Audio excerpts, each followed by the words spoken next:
meron akong bagong house. Bibigyan ko po kayo ng tour. Let's go po. Ay, at wag po ginawa ko po to 4 days ago.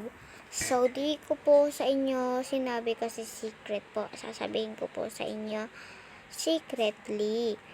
So, tari na po.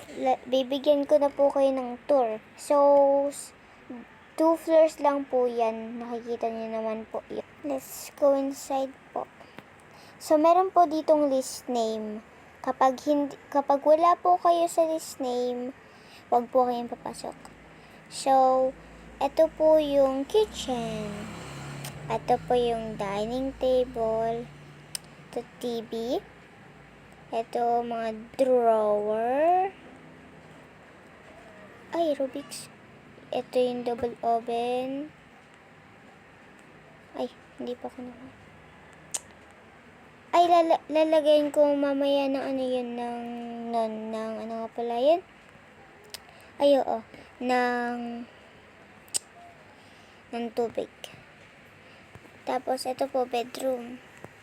Ayan po, ang ganda po ng bed. Ay, tingnan, ang ganda ng bed. Ang ganda. So, dito po, kapag gusto nyong sumilip, pwede din po, di ganito.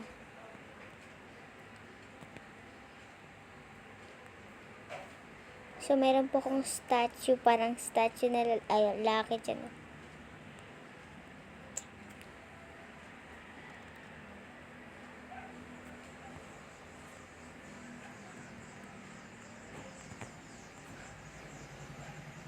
Ay, alisin natin to.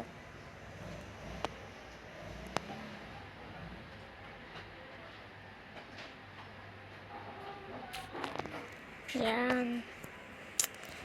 Dito naman po sa last, ito yung ito yung attic or guest room.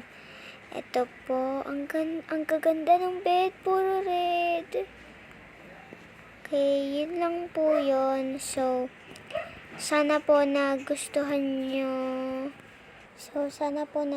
nyo. Bye!